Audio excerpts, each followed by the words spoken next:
उद्यम कर लागे बहु भांति, बिच रह अनक शास्त्र बहु खटुआ। भस्म लगाए तीर्थ बहु भ्रमते, सूखम देह बांधे बहु जटुआ। बिन हर भजन सगल दुख पावत, यों प्रेम बढ़ाए सूत के हटुआ। पूजा चक्र करत सोम पाका, अनक पांत था टह कर थटुआ। कलयुग के अवतार, नाम के बोहे जहरा झूर हाजरा हजूर जागत जोत। तख्त चवर दे मालिक साहब श्री गुरु ग्रंथ साहिब जीओ, आप जी को डंडौत बंदन अनेक बार। गुरु पातशाह जी के गृह स्वरूप गुरु प्यारी साध संगत जीओ, फतेह प्रवान करो। वाहिगुरु जी का खालसा, वाहिगुरु जी की फतेह। ਆਪਾਂ ਸ਼ਬਦ ਵਿਚਾਰ ਪ੍ਰਾਰੰਭ ਕਰਾਂਗੇ ਜੋ ਅੱਜ ਮੁੱਖ ਵਾਕ ਇਸ ਪਾਵਨ ਪਵਿੱਤਰ ਸ਼ਹੀਦਾਂ ਦੀ ਧਰਤੀ, ਜਿੱਥੇ ਧੰਨ ਧੰਨ ਅਮਰ ਸ਼ਹੀਦ ਬਾਬਾ ਹਨੂੰਮਾਨ ਸਿੰਘ ਜੀ ਸਹਿਤ ਅਨੇਕਾਂ ਸਿੰਘਾਂ ਨੇ ਸ਼ਹੀਦੀਆਂ ਪ੍ਰਾਪਤ ਕੀਤੀਆਂ। ਇਸ ਅਸਥਾਨ 'ਤੇ ਤਕਰੀਬਨ 2:30 ਵਜੇ ਮਹਾਰਾਜ ਪ੍ਰਕਾਸ਼ਮਾਨ ਹੁੰਦਿਆਂ ਆਪਣੇ ਆਨੰਦ ਦੇ ਵਿੱਚ ਜੋ ਮੁੱਖ ਵਾਕ ਕੁੱਲ ਲੁਕਾਈ ਵਾਸਤੇ ਬਖਸ਼ਦੇ ਨੇ, ਉਹ ਅੱਜ ਸਾਹਿਬ ਸ਼੍ਰੀ ਗੁਰੂ ਗ੍ਰੰਥ ਸਾਹਿਬ ਜੀ ਦੇ ਪਾਵਨ ਅੰਗ 655 ਤੇ 656 ਤੇ ਸੁਭਾਇਮਾਨ ਹੈ। ਔਰ ਭਗਤ ਕਬੀਰ ਜੀ ਦੇ ਮੁਖਾਰਬਿੰਦ ਤੋਂ ਇਹ ਸ਼ਬਦ ਉਚਾਰਿਆ ਗਿਆ। ਭਗਤ ਜੀ ਕਹਿੰਦੇ ਨੇ ਸੋਰਠ ਰਾਗ ਦੇ ਵਿੱਚ, ਭਗਤ ਜੀ ਕਹਿੰਦੇ ਨੇ ਕਿਆ ਪੜ੍ਹੀਏ ਕਿਆ ਗੁਣੀਏ, ਕਿਆ ਵੇਦ ਪੁਰਾਣਾ ਸੁਣੀਏ। ਮਾਰੇ ਕਹਿੰਦੇ ਨੇ ਕੀ ਪੜ੍ਹੀਏ ਤੇ ਕੀ ਸੁਣੀਏ ਉਹਨਾਂ ਵੇਦਾਂ ਪੁਰਾਣਾਂ ਨੂੰ। ਉਹਨਾਂ ਦੇ ਵਿੱਚ ਕੀ ਹੈ, ਤੱਤ ਸਾਰ ਕੀ ਹੈ, ਉਹਨਾਂ ਦਾ ਮਨੋਰਥ ਕੀ ਹੈ ਪੜ੍ਹਨ ਦਾ। ਵੇਖੋ, ਆਪਾਂ ਸਮਾਜ ਦੇ ਵਿੱਚ ਵਿਚਰਦੇ ਹਾਂ, ਕਿਤੇ ਆਉਂਦੇ ਜਾਂਦੇ ਹਾਂ, ਕੋਈ ਕੰਮ ਕਾਰਜ ਕਰਦੇ ਹਾਂ ਤਾਂ ਉਹਦਾ ਕੋਈ ਨਾ ਕੋਈ ਮਨੋਰਥ ਪਹਿਲੋਂ ਹੁੰਦਾ ਸਾਡੇ ਅੱਗੇ। ਅਸੀਂ ਮੰਨ ਲਓ ਇੱਥੋਂ ਬੱਸ ਫੜ ਕੇ ਰੋਪੜ ਜਾਣਾ ਤਾਂ ਕੋਈ ਮਨੋਰਥ ਹੈ, ਕਿਸੇ ਸੱਜਣ ਮਿੱਤਰ ਨੂੰ ਮਿਲਣਾ ਹੈ, ਕੋਈ ਵਿਆਹ ਸ਼ਾਦੀ 'ਤੇ ਜਾਣਾ ਹੈ, ਮਨੋਰਥ ਹੈ, ਕੋਈ ਕੰਮ ਕਾਜ ਹੈ, ਕਿਸੇ ਦੇ ਕੰਮ 'ਤੇ ਜਾਣਾ ਹੈ, ਮਨੋਰਥ ਹੈ। ਗੁਰੂ ਘਰ ਆਏ ਹਾਂ ਆਪਾਂ, ਮਨੋਰਥ ਸਾਧ ਕੇ ਆਏ ਹਾਂ। ਇਹ ਫਲਾਣੀ ਮੰਗ ਅੱਜ ਗੁਰੂ ਅੱਗੇ ਰੱਖਣੀ ਹੈ, ਨਿਤਨੇਮ ਕਰਨਾ ਹੈ, ਉੱਥੇ ਪ੍ਰਭਾਵਿਤ ਹੋਣਾ ਉਹਨਾਂ ਰੂਹਾਂ ਦੀ ਔਰੇ ਤੋਂ। ਵੱਖ ਵੱਖ ਆਪਣੇ ਸਾਰਿਆਂ ਦੇ ਮਨੋਰਥ ਹੈ, ਨਿਤਨੇਮ ਹੈ, ਨਿਤਨੇਮ ਪੂਰਨ ਕਰਨਾ ਹੈ ਆਉਣ ਦਾ। ਸੋ ਇਸੇ ਤਰੀਕੇ ਦੇ ਨਾਲ ਕਬੀਰ ਸਾਹਿਬ ਫਰਮਾਨ ਕਰਦੇ ਨੇ ਕਿ ਉਹ ਵੇਦ ਪੁਰਾਣ ਜਿਹੜੇ ਸ਼ਾਸਤਰ ਨੇ, ਮੈਂ ਉਹਨਾਂ ਨੂੰ ਕਿਉਂ ਪੜ੍ਹਾਂ, ਕੀ ਮਨੋਰਥ ਹੈ ਪੜ੍ਹਨ ਦਾ, ਕੀ ਹਾਸਲ ਕੀ ਹੋਏਗਾ, ਮੈਂ ਉਸ ਦੇ ਵਿੱਚੋਂ ਲਵਾਂਗਾ ਕਿ ਮੇਰੇ ਵਿੱਚ ਵਰਿੱਧੀ ਕੀ ਹੋਵੇਗੀ, ਮੈਂ ਉਹਨਾਂ ਦੇ ਨੂੰ ਪੜ੍ਹ ਕੇ ਆਪਣਾ ਸਮਾਂ ਵੀ ਲਗਾਵਾਂ ਤੇ ਸਮੇਂ ਲਗਾਉਣ ਦਾ ਮੇਰਾ ਅੰਤ ਤੈ ਮੈਨੂੰ ਲਾਭ ਕੀ ਹੋਏਗਾ। ਕਿਆ ਪੜ੍ਹੀਏ ਕਿਆ ਸੁਣੀਏ, ਕੀ ਉਹਨਾਂ ਨੂੰ ਸੁਣ ਕੇ ਵੀ ਮੈਂ ਕੀ ਕਰਾਂਗਾ। ਚਲੋ ਪੜ੍ਹਨ ਤੇ ਤਾਂ ਫਿਰ, ਸੁਣ ਕੇ ਵੀ ਮੈਂ ਕਹਿੰਦੇ ਕੀ ਕਰਾਂਗਾ। ਪੜ੍ਹੇ ਸੁਣੇ ਕਿਆ ਹੋਈ, ਕੀ ਹੋਏਗਾ, ਅੰਤ ਨੂੰ ਕੀ ਹੋਏਗਾ। ਜੋ ਸਹਿਜ ਨਾ ਮਿਲਿਓ ਸੋਈ। ਕਹਿੰਦੇ ਉਹ ਵੇਦ ਪੁਰਾਣ ਪੜ੍ਹਨ ਦਾ ਮੇਰਾ ਮਨੋਰਥ ਹੈ, ਪਰਮੇਸ਼ਰ ਅਕਾਲ ਪੁਰਖ ਨੂੰ ਮਿਲਣਾ, ਉਹਦੇ ਨਾਲ ਵਿਲੀਨ ਹੋਣਾ, ਉਹਦੇ ਨਾਲ ਇੱਕ ਮਿਕ ਹੋਣਾ, ਪਰਮੇਸ਼ਰ ਹੋਣਾ। ਤੇ ਵੇਦ ਪੁਰਾਣ ਤਾਂ ਉਸ ਰਾਹ ਤੇ ਮੈਨੂੰ ਲੈ ਨਹੀਂ ਜਾਂਦੇ। ਉਹ ਤਾਂ ਸੰਪੂਰਨਤ ਹੈ, ਇਹ ਕਰ ਇਹ ਨਾ ਕਰ, ਧਾਰਮਿਕ ਪ੍ਰਕਿਰਿਆਵਾਂ ਤੋਂ ਉੱਤੇ ਉੱਠਦੇ ਹੀ ਨਹੀਂ। ਤੇ ਮੈਂ ਉਹਨਾਂ ਨੂੰ ਪੜ੍ਹ ਕੇ ਤਾਂ ਪਰਮੇਸ਼ਰ ਦੇ ਰਾਹ ਦੇ ਉੱਤੇ ਚੱਲ ਹੀ ਨਹੀਂ ਸਕਦਾ, ਮੈਂ ਉਸ ਪਰਮੇਸ਼ਰ ਨੂੰ ਮਿਲ ਨਹੀਂ ਸਕਦਾ। ਤੇ ਫਿਰ ਉਹਨਾਂ ਨੂੰ ਪੜ੍ਹਨ ਦਾ, ਸੁਣਨ ਦਾ, ਉਹਨਾਂ ਦੇ ਅੱਗੇ ਆਪਣਾ ਵਕਤ ਜ਼ਾਇਆ ਕਰਨ ਦਾ ਮੈਨੂੰ ਲਾਭ ਕੀ ਹੈ। ਹਰ ਕਾ ਨਾਮ ਨਾ ਜਪਸ ਗਵਾਰਾ।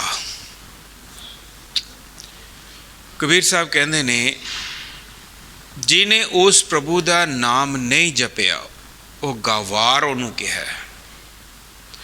ਕਿੱਡਾ ਵੱਡਾ ਮਹਾਰਾਜ ਭਗਤ ਕਬੀਰ ਜੀ ਨੇ ਇਹ ਲਫ਼ਜ਼ ਵਰਤਿਆ ਉਸ ਮਨੁੱਖ ਪਰ ਥਾਈਂ, ਕਹਿੰਦੇ ਉਹ ਮੂਰਖ ਹੈ, ਗਵਾਰ ਹੈ, ਜਿਹੜਾ ਨਾਮ ਨਹੀਂ ਜਪਦਾ। ਕਹਿਣਾ ਨਹੀਂ ਚਾਹੀਦਾ, ਕਹਿੰਦੇ ਜਿਹੜੇ ਵੇਦਾਂ ਪੁਰਾਣਾਂ ਨਾਲ ਹੀ ਲੱਗੇ ਰਹਿੰਦੇ ਨੇ ਉਹਨਾਂ ਨੂੰ ਇਹ ਪੜ੍ਹੀ ਜਾਂਦੇ ਨੇ, ਪ੍ਰਭੂ ਦਾ ਨਾਮ ਨਹੀਂ ਜਪਦੇ, ਪਰਮੇਸ਼ਰ ਦੇ ਨਾਮ ਦੇ ਨਾਲ ਨਹੀਂ ਜੁੜ ਬੈਠਦੇ, ਉਹ ਗਵਾਰ ਨੇ, ਉਹ ਮੂਰਖ ਨੇ, ਕੋਈ ਫਾਇਦਾ ਨਹੀਂ। ਅੱਗੇ ਕੀ ਕਹਿੰਦੇ ਨੇ ਮਹਾਰਾਜ, ਕਹਿੰਦੇ ਅੰਧਿਆਰੇ ਦੀਪਕ ਚਾਹੀਏ। ਹੁਣ ਜੇ ਇੱਥੇ ਹਨੇਰਾ ਹੋ ਜਾਵੇ, ਇਸ ਹਾਲ ਦੇ ਵਿੱਚ ਹਨੇਰਾ ਹੋਵੇ ਤਾਂ ਕੀ ਚੀਜ਼ ਦੀ ਲੋੜ ਹੈ? ਇੱਕ ਦੀਪਕ ਦੀ ਲੋੜ ਹੈ। ਰੌਸ਼ਨੀ ਕਰਨ ਵਾਸਤੇ ਇੱਕ ਬਲਬ ਜਾਂ ਇੱਕ ਦੀਪਕ ਦੀ ਲੋੜ ਹੈ, ਤਾਂ ਜੋ ਇਸ ਹਾਲ ਦੇ ਵਿੱਚ ਚਾਨਣਾ ਹੋ ਜਾਏ। ਇਸੇ ਤਰੀਕੇ ਦੇ ਨਾਲ ਸਾਡੇ ਘਟਾਂ ਦੇ ਵਿੱਚ, ਸਾਡੇ ਜ਼ਿਹਨ ਦੇ ਵਿੱਚ, ਸਾਡੀ ਆਤਮਾ ਦੇ ਉੱਤੇ ਹਨੇਰਾ ਛਾਇਆ ਹੋਇਆ ਹੈ। ਕਾਮ, ਕ੍ਰੋਧ, ਲੋਭ, ਮੋਹ, ਹੰਕਾਰ, ਹਉਮੈ ਔਰ ਮਾਇਆ ਦਾ। ਕਹਿੰਦੇ ਇਸ ਹਨੇਰੇ ਲਈ ਵੀ ਇੱਕ ਦੀਪਕ ਦੀ ਲੋੜ ਹੈ। ਅੰਧਿਆਰੇ ਦੀਪਕ ਚਾਹੀਏ, ਇੱਕ ਚਾਹਤ ਹੈ ਇੱਕ ਦੀਪਕ ਦੀ, ਉਹ ਜੋ ਰੌਸ਼ਨੀ ਕਰ ਦੇਵੇ, ਉਹ ਜੋ ਰੋਸ਼ਨਾ ਦੇਵੇ, ਇਸ ਹਨੇਰੇ ਨੂੰ ਦੂਰ ਕਰ ਦੇਵੇ। ਇੱਕ ਵਸਤ ਅਗੋਚਰ ਲਈ ਹੈ, ਇੱਕੋ ਵਸਤੂ ਐਸੀ ਚਾਹੀਦੀ ਹੈ ਜੋ ਅਗੋਚਰ ਹੈ। ਅਗੋਚਰ ਭਾਵ ਜਿਸ ਦਾ ਗਿਆਨ ਇੰਦਰੀਆਂ ਦੀ ਜਿਸ ਤੇ ਤੱਕ ਪਹੁੰਚ ਨਹੀਂ ਹੈ, ਉਹ ਵਸਤ ਚਾਹੀਦੀ ਹੈ, ਉਹ ਚੀਜ਼ ਚਾਹੀਦੀ ਹੈ ਜੋ ਇੱਕ ਅਨੂਪ ਹੈ, ਵਿਲੱਖਣ ਹੈ। ਵਸਤ ਅਗੋਚਰ ਪਾਈ। ਹੁਣ ਕੀ ਹੋਇਆ ਜੀ? ਕਬੀਰ ਜੀ ਕਹਿੰਦੇ ਮੈਂ ਤਾਂ ਉਹ ਵਸਤ ਅਗੋਚਰ ਜਿਹੜੀ ਅਲੱਭ ਵਸਤੂ ਸੀ ਉਹ ਪਾ ਲਈ, ਉਸ ਨੂੰ ਧਾਰਨ ਕਰ ਲਿਆ, ਉਹ ਮੈਂ ਲਾਭਰਤ ਹੋ ਗਿਆ। ਉਹ ਜਿਹੜੀ ਅਗੋਚਰ ਅਲੱਭ ਵਸਤੂ ਸੀ ਨਾਮ ਦੀ, ਮੈਂ ਉਹ ਪਾ ਲਈ। ਵੇਖੋ ਇੱਥੇ ਇੱਕ ਤੁਲਨਾ ਬਣਦੀ ਹੈ। ਜਦੋਂ ਨਾਮ ਤੁਲ ਕਛ ਅਵਰ ਨਾ ਹੋਈ, ਭਗਤ ਜੀ ਕਹਿੰਦੇ ਇਹਨਾਂ ਨੂੰ ਵੇਦਾਂ ਪੁਰਾਣਾ ਪੜ੍ਹਿਆਂ ਤੇ ਕੀ ਲੋੜ ਹੈ? ਮੈਨੂੰ ਤਾਂ ਉਹ ਵਸਤ ਅਗੋਚਰ ਜਿਹੜੀ ਹੈ ਜਿਸ ਨੇ ਮੇਰੇ ਅੰਦਰ ਨੂੰ ਰੋਸ਼ਨਾ ਦਿੱਤਾ, ਮੈਨੂੰ ਉਹ ਮਿਲ ਗਈ। ਅਸੀਂ ਆਪਣੇ ਅੰਦਰ ਝਾਤੀਆਂ ਮਾਰ ਲਈਏ। ਅੱਜ ਦੀ ਡੇਟ ਦੇ ਵਿੱਚ ਅਸੀਂ ਜਿਹੜੀ ਸਮਾਜਿਕ ਪੜ੍ਹਾਈਆਂ ਨੇ ਨਾ ਜੀ, ਉਹਨਾਂ ਨੂੰ ਜ਼ਿਆਦਾ ਤਰਜੀਹ ਦਿੰਦੇ ਹਾਂ ਗੁਰਮਤ ਪੜ੍ਹਾਈ ਨਾਲੋਂ, ਗੁਰਮਤ ਗਿਆਨ ਨਾਲੋਂ। ਅਸੀਂ ਇਸ ਨੂੰ ਸੈਕੰਡਰੀ ਸਮਝਦੇ ਹਾਂ। ਲੇਕਿਨ ਜਿਸ ਮਨੁੱਖ ਨੇ ਇਹ ਪ੍ਰਾਇਮਰੀ ਰੱਖੀ ਹੈ, ਉਹ ਜੋ ਸੈਕੰਡਰੀ ਹੈ ਸਮਾਜਿਕ ਪੜ੍ਹਾਈ, ਉਹ ਆਪਣੇ ਆਪ ਹੀ ਆ ਜਾਣੀ ਹੈ। ਉਸ ਦੇ ਲਈ ਸਾਨੂੰ ਤਸ਼ੱਦਦ ਐਫਰਟ ਕਰਨ ਦੀ ਲੋੜ ਨਹੀਂ ਪੈਣੀ। ਕਿਉਂ? ਉਸ ਦੇ ਵਾਸਤੇ 3 ਚੀਜ਼ਾਂ ਦੀ ਲੋੜ ਹੈ: ਨੌਲੇਜ, ਵਿਜ਼ਡਮ ਐਂਡ ਕੰਸੈਂਟਰੇਸ਼ਨ। ਸੁਮਤ, ਗਿਆਨ ਅਤੇ ਧਿਆਨ। ਇਹ ਜਿਹੜੀਆਂ ਸਮਾਜਿਕ ਪੜ੍ਹਾਈਆਂ ਨੇ, ਇਹਨਾਂ ਨੂੰ ਧਾਰਨ ਕਰਨ ਵਾਸਤੇ ਇਹ 3 ਚੀਜ਼ਾਂ ਚਾਹੀਦੀਆਂ ਨੇ। ਔਰ ਅਸੀਂ ਉਹ 3 ਚੀਜ਼ਾਂ ਲੈਣ ਤੋਂ ਬਿਨਾਂ ਹੀ ਉਸ ਜਿਹੜੀ ਸਮਾਜਿਕ ਪੜ੍ਹਾਈ ਆ ਉਸ ਦੇ ਉੱਤੇ ਮੱਥਾ ਮਾਰਦੇ ਰਹਿੰਦੇ ਆ। ਇਸੇ ਕਰਕੇ ਜਿਹੜੇ ਸਾਡੇ ਬੱਚੇ ਨੇ ਉਹ ਖੱਪ ਵੀ ਜਾਂਦੇ ਨੇ, ਉਹ ਟੁੱਟ ਵੀ ਜਾਂਦੇ ਨੇ, ਥੱਕ ਜਾਂਦੇ ਨੇ। ਲੇਕਿਨ ਮਹਾਰਾਜ ਕੀ ਕਹਿੰਦੇ ਨੇ, ਇਹ ਜਿਹੜੀਆਂ 3 ਚੀਜ਼ਾਂ ਨੇ ਉਹ ਤਾਂ ਮੇਰੇ ਕੋਲ ਨੇ, ਆ ਜਾ ਤੈਨੂੰ ਦਵਾਂ। ਸੁਖਮਨੀ ਸਾਹਿਬ ਦਾ ਆਪਾਂ ਨਿਤ ਪਾਠ ਕਰਦੇ ਹਾਂ, ਲੇਕਿਨ ਨਾਲ ਵਿਚਾਰੀਏ ਵੀ ਸੁਖਮਨੀ ਸਾਹਿਬ 'ਚ ਕੀ ਕਹਿੰਦੇ ਨੇ। ਪੰਚਮ ਪਾਤਸ਼ਾਹ ਕਹਿੰਦੇ ਨੇ, ਸੁਮਤ, ਗਿਆਨ, ਧਿਆਨ ਜਿਨ ਦੇ ਜਨ ਦਾਸ ਨਾਮ ਧਿਆਵੇ ਸੇ। ਨਿਤ ਸਾਨੂੰ ਆਦੇਸ਼ ਕਰਦੇ ਨੇ। ਕਹਿੰਦੇ ਜਿਹਨੇ 3 ਚੀਜ਼ਾਂ ਨੇ, ਪਹਿਲਾਂ ਉਸ ਦਾ ਧਿਆਉਣਾ ਤਾਂ ਕਰ ਲੈ। ਸਾਡਾ ਸਭ ਤੋਂ ਪਹਿਲੋਂ ਸਾਡੇ ਬੱਚਿਆਂ ਨੂੰ ਇਹਨੂੰ ਗੁਰਮਤ ਵੱਲ ਲਾਉਣ ਦਾ ਸਾਡਾ ਅਕੀਦਾ ਚਾਹੀਦਾ ਹੈ। ਸਮਾਜਿਕ ਪੜ੍ਹਾਈ ਬਾਅਦ ਚੋਂ। ਉਹ ਬੜੇ ਆਰਾਮ ਨਾਲ ਹੋ ਜਾਏਗੀ ਜੇ ਅਸੀਂ ਇਸ ਤਰੀਕੇ ਦੇ ਨਾਲ ਜੋ ਮਹਾਰਾਜ ਕਹਿੰਦੇ ਨੇ ਉਸ ਹਿਸਾਬ ਨਾਲ ਚੱਲੀਏ। ਸਭ ਤੋਂ ਪਹਿਲਾਂ ਬੱਚਿਆਂ ਨੂੰ ਗੁਰੂ ਦੇ ਨਾਲ ਜੋੜੋ। ਗੁਰੂ ਕੀ ਕਹਿੰਦਾ ਹੈ ਉਹ ਦੱਸੋ, ਉਹਨਾਂ ਨੂੰ ਉਸ ਖੋਜ ਤੇ ਲਗਾਓ। ਜਿਸ ਦਿਨ ਉਹ ਲੱਗ ਗਏ ਨਾ ਜੀ, ਉਹਨਾਂ ਦੇ ਕਪਾਟ ਖੁੱਲ੍ਹਣੇ ਸ਼ੁਰੂ ਹੋਣਗੇ ਔਰ ਅਸਲ ਵਿਦਿਆ ਜੋ ਹੈ ਉਹ ਹਾਸਲ ਹੋ ਜਾਏਗੀ। ਦੇਖੋ, ਇਹ ਜੋ ਗੁਰਮਤਿ ਹੈ, ਜੋ ਗੁਰੂ ਗ੍ਰੰਥ ਸਾਹਿਬ ਦੇ ਵਿੱਚ ਅੰਕਿਤ ਹੈ, ਜਿਤਨਾ ਵੀ ਹੈ, ਇੱਕ ਓਂਕਾਰ ਤੋਂ ਲੈ ਕੇ 18, 10, 20 ਤੱਕ, ਇਹ ਬਾਣੀ ਕੀ ਹੈ? ਇਹ ਬਾਣੀ ਪਰਮੇਸ਼ਰ ਦਾ ਨਾਮ ਹੈ ਔਰ ਲਿਖੀ ਕਿਹਨਾਂ ਨੇ ਹੈ? ਜਿਹੜੇ ਪਰਮੇਸ਼ਰ ਹੋ ਗਏ ਆਪ। ਲੇਕਿਨ ਜੋ ਸਮਾਜਿਕ ਪੜ੍ਹਾਈ ਹੈ ਉਹ ਤਾਂ ਆਪਣੇ ਆਪ ਨੂੰ ਅਕਲਮੰਦ ਸਮਝਦਾ ਬੰਦਾ ਜਿਹੜਾ ਪਰਮੇਸ਼ਰ ਨਾਲ ਮਿਲਿਆ ਵੀ ਨਹੀਂ, ਉਹਨੇ ਰਚਤੀਆਂ ਗੱਲਾਂ। ਉਹ ਸੱਚ ਵੀ ਹੋ ਸਕਦੀ ਹੈ, ਝੂਠ ਵੀ ਹੋ ਸਕਦੀ ਹੈ। ਅੱਜ ਸੱਚ ਹੈ, ਹੋ ਸਕਦਾ ਕੱਲ੍ਹ ਨੂੰ ਝੂਠ ਹੋਵੇ। ਕਿਸੇ ਸਮੇਂ ਬਾਈਬਲ ਇਹ ਕਹਿੰਦੀ ਸੀ ਕਿ ਧਰਤੀ ਚੌਰਸ ਹੈ। ਕਿਸੇ ਸਮੇਂ ਇਹ ਜਾਣਿਆ ਜਾਂਦਾ ਸੀ ਕਿ ਧਰਤੀ ਦੇ ਆਲੇ ਦੁਆਲੇ ਸੂਰਜ ਘੁੰਮਦਾ, ਤੇ ਅੱਜ ਕੀ ਹੈ? ਕਿਸੇ ਸਮੇਂ ਇਹ ਜਾਣਿਆ ਜਾਂਦਾ ਸੀ ਕਿ ਇਹ ਧਰਤੀ ਕੇਵਲ ਇੱਕੋ ਹੀ ਹੈ। ਤੇ ਬਾਬਾ ਨਾਨਕ ਕੀ ਕਹਿ ਗਿਆ? ਪਾਤਾਲਾਂ ਪਾਤਾਲ ਲੱਖ ਆਕਾਸਾਂ ਆਕਾਸ, ਓੜਕ ਓੜਕ ਭਾਲ ਥਕੇ ਵੇਦ ਕਹਿ ਨਿਕਬਾਤ। ਹੁਣ ਉਹ ਵੇਦਾਂ ਨੂੰ ਕਬੀਰ ਜੀ ਕਹਿੰਦੇ ਮੈਂ ਕੀ ਪੜ੍ਹਾਂ, ਜਿਹੜੇ ਇੱਕੋ ਹੀ ਗੱਲ ਦੇ ਉੱਤੇ ਡਟੇ ਪਏ ਨੇ। ਬਾਬਾ ਕਹਿੰਦਾ ਇਹ ਚੀਜ਼ਾਂ, ਇਹ ਤਾਂ ਪਤਾ ਨਹੀਂ ਕਿੰਨੀਆਂ ਲੱਖਾਂ ਨੇ ਪਈਆਂ ਨੇ, ਕਿੰਨੀਆਂ ਧਰਤੀਆਂ ਨੇ, ਕਿੰਨੇ ਆਕਾਸ਼ ਨੇ ਤੇ ਕਿੰਨੇ ਹੀ ਪਾਤਾਲ ਨੇ। ਉਹ ਝੂਠ ਹੋ ਗਏ ਨਾ ਜੀ ਸਾਬਤ। ਕਿਸੇ ਸਮੇਂ ਇਹੀ ਸਾਇੰਸਦਾਨਾਂ ਦੇ ਨੇ ਇਹ ਲਿਖਿਆ ਸੀ। ਸੋ ਅਸਲ ਜੋ ਸੱਚ ਹੈ ਉਹ ਕੇਵਲ ਤੇ ਕੇਵਲ ਗੁਰੂ ਗ੍ਰੰਥ ਸਾਹਿਬ ਦੇ ਵਿੱਚ ਹੈ। ਕਿਉਂ? ਜਿਸ ਨੇ ਇਹ ਸੰਸਾਰ ਰਚਿਆ ਉਸੇ ਦੀ ਇਹ ਬਾਣੀ ਹੈ, ਉਸੇ ਦਾ ਇਹ ਨਾਮ ਹੈ। ਇਸ ਤੋਂ ਉੱਤੇ ਸੱਚ ਹੋ ਹੀ ਨਹੀਂ ਸਕਦਾ ਔਰ ਇਸ ਤੋਂ ਇਲਾਵਾ ਵੀ ਸੱਚ ਕੋਈ ਨਹੀਂ ਹੈ। ਸੋ ਇਸ ਸੱਚ ਨੂੰ ਜਾਣ ਕੇ ਅਸੀਂ ਸਭ ਤੋਂ ਪਹਿਲਾਂ ਇਸ ਦੀ ਪੜ੍ਹਾਈ ਵੱਲ ਲੱਗੀਏ। ਸਮਾਜਿਕ ਪੜ੍ਹਾਈ ਸਾਡੀ ਫਲੂਐਂਸੀ ਦੇ ਨਾਲ ਚੱਲੇਗੀ। ਸਾਨੂੰ ਅਕਲ ਆ ਜਾਏਗੀ, ਸਾਨੂੰ ਸੁਮਤ ਆ ਜਾਏਗੀ, ਸਾਡੇ ਦਿਮਾਗ ਰੋਸ਼ਨ ਹੋ ਜਾਣਗੇ, ਸਾਨੂੰ ਗਿਆਨ ਦਾ ਪਦਾਰਥ ਮਿਲ ਜਾਏਗਾ। ਜਿਸ ਪਦਾਰਥ ਦੀ ਕਬੀਰ ਜੀ ਨੇ ਵੀ ਇਸ ਸ਼ਬਦ ਦੇ ਵਿੱਚ ਜਾਚਨਾ ਕੀਤੀ ਹੈ, ਜਿਸ ਨੂੰ ਕਿਹਾ ਇੱਕ ਵਸਤ ਅਗੋਚਰ ਚਾਹੀਏ। ਇਹੀ ਇੱਕ ਵਸਤ ਹੈ। ਸੱਚੇ ਦਾ ਸੱਚਾ ਗਿਆਨ ਇੱਕ ਵਸਤ ਹੈ। ਲੇਕਿਨ ਹਾਂ, ਇੱਕ ਚੀਜ਼ ਹੋਰ ਹੈ। ਗੁਰੂ ਘਰ ਆ ਕੇ ਮੱਥੇ ਟੇਕ ਕੇ ਪ੍ਰਕਰਮਾ ਕਰਕੇ ਮਾਫ ਕਰਨਾ, ਦੋਵੇਂ ਹੱਥ ਜੋੜ ਕੇ ਮਾਫੀ ਮੰਗਦੇ ਹਾਂ, ਇਹ ਚੀਜ਼ ਨਹੀਂ ਹਾਸਲ ਹੋਣੀ ਜਦੋਂ ਤੱਕ ਅਸੀਂ ਉਸ ਬਾਣੀ ਨੂੰ ਪੜ੍ਹਦੇ ਨਹੀਂ। ਅਸੀਂ ਕਹਿੰਦੇ ਅਸੀਂ ਬਹੁਤ ਸਤਿਕਾਰ ਕਰਦੇ ਹਾਂ,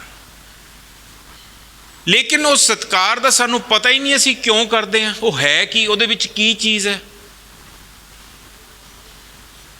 ਜਦੋਂ ਤੱਕ ਉਸ ਨੂੰ ਬਾਣੀ ਨੂੰ ਪੜ੍ਹਾਂਗੇ ਨਹੀਂ, ਰਿੜਕਾਂਗੇ ਨਹੀਂ, ਜਿਹਨੂੰ ਮਹਾਰਾਜ ਕਹਿੰਦੇ ਹਰ ਕਾ ਬਿਲੋਵਣਾ ਬਿਲੋਵੋ ਮੇਰੇ ਭਾਈ, ਸਹਿਜ ਬਿਲੋਵੋ ਜੈਸੇ ਤਤ ਨਾ ਜਾਈ।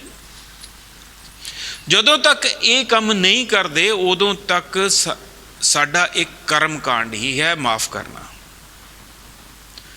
ਅਸੀਂ ਮੱਥੇ ਟੇਕਦੇ ਹਾਂ, ਪ੍ਰਕਰਮਾ ਕਰਕੇ ਚਲੇ ਜਾਂਦੇ ਹਾਂ, ਇਹ ਇੱਕ ਕਰਮ ਕਾਂਡ ਹੀ ਹੈ। ਜਦੋਂ ਤੱਕ ਇਸ ਕਰਮ ਦੇ ਨਾਲ ਪ੍ਰਭੂ ਪਰਮੇਸ਼ਰ ਦਾ ਨਾਮ ਨਹੀਂ ਜੁੜਦਾ, ਲੱਖਾਂ ਯੱਗ ਕਰੀ ਚੱਲੋ। ਇੱਕ ਰਾਜਾ ਸੀ, ਉਹ ਹਰ ਸਾਲ ਯੱਗ ਕਰਿਆ ਕਰਦਾ ਸੀ।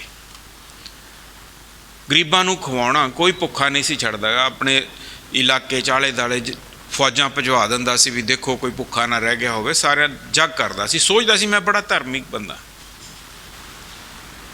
ਬੜੇ ਧਾਰਮਿਕ ਕਾਰਜ ਕਰਦਾ। ਸਾਹਿਬ ਸੱਚੇ ਪਾਤਸ਼ਾਹ ਗੁਰੂ ਨਾਨਕ ਪਾਤਸ਼ਾਹ ਜੀ ਉਸ ਦੀ ਰਿਆਸਤ ਦੀ ਜੂਹ ਦੇ ਵਿੱਚ ਆ ਕੇ ਬਹਿ ਗਏ।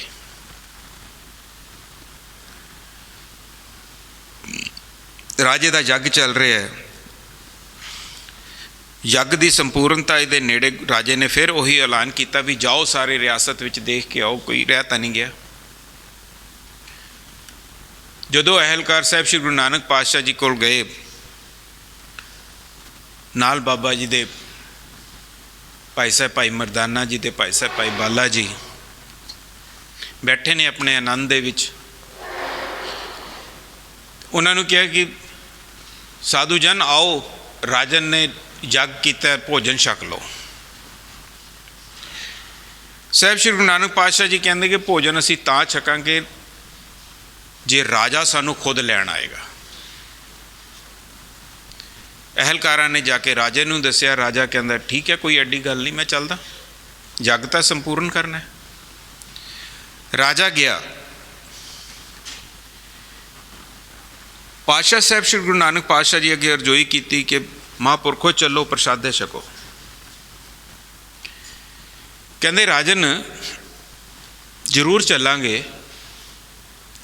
ਪਰ ਪਹਿਲਾਂ ਸਾਡੀ ਇੱਕ ਗੱਲ ਦਾ ਜਵਾਬ ਦੇ। ਕਹਿੰਦੇ ਦੱਸੋ ਮਹਾਰਾਜ। ਕਹਿੰਦੇ ਕਿੰਨੇ ਸਾਲ ਹੋ ਗਏ ਤੈਨੂੰ ਯੱਗ ਕਰਦਿਆਂ? ਕਹਿੰਦਾ ਜੀ ਗਿਣਤੀ ਨਹੀਂ, ਜਦਾਂ ਮੈਂ ਸੋਝੀ ਸੰਭਾਲੀ ਉਦੋਂ ਦਾ ਯੱਗ ਕਰ ਹੀ ਰਿਹਾ, ਹਰ ਸਾਲ ਯੱਗ ਕਰਦਾ।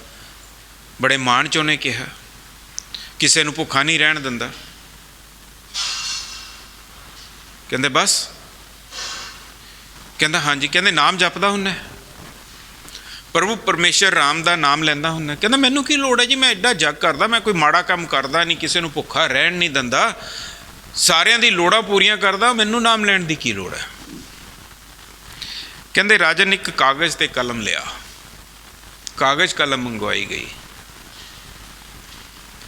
ਕਹਿੰਦੇ ਇਹਦੇ ਤੇ ਸਿਫਰ ਵਾਧੇ, ਜ਼ੀਰੋ। ਰਾਜਨ ਨੇ ਸਿਫਰ ਵਾਧਤੀ। ਕਹਿੰਦੇ ਇਹਦਾ ਕੀ ਮੁੱਲ ਹੈ? ਕਹਿੰਦੇ ਮਹਾਰਾਜ ਸਿਫਰ ਦਾ ਕੀ ਹੋਣਾ, ਇਹ ਤਾਂ ਸਿਫਰ ਹੀ ਹੈ। ਕਹਿੰਦੇ ਇੱਕ ਹੋਰ ਵਾਧੇ। ਹੁਣ ਕੀ ਬਣਿਆ? ਕਹਿੰਦੇ ਕੁਛ ਵੀ ਨਹੀਂ। ਕਹਿੰਦੇ ਹੋਰ ਲਾ ਦੇ, 5-4 ਹੋਰ ਜ਼ੀਰੋਆਂ ਲਵਾਤੀਆਂ। ਕਹਿੰਦੇ ਕੀ ਬਣਿਆ? ਕਹਿੰਦੇ ਜੀ ਕੁਛ ਨਹੀਂ, ਜਿੰਨੇ ਮਰਜ਼ੀ ਸਿਫਰ ਲਵਾਈ ਚਲੋ, ਸਿਫਰ ਨੇ ਤਾਂ ਸਿਫਰ ਹੀ ਰਹਿਣਾ ਹੈ, ਇਹਦੇ ਨਾਲ ਕੁਛ ਨਹੀਂ ਹੋਣਾ।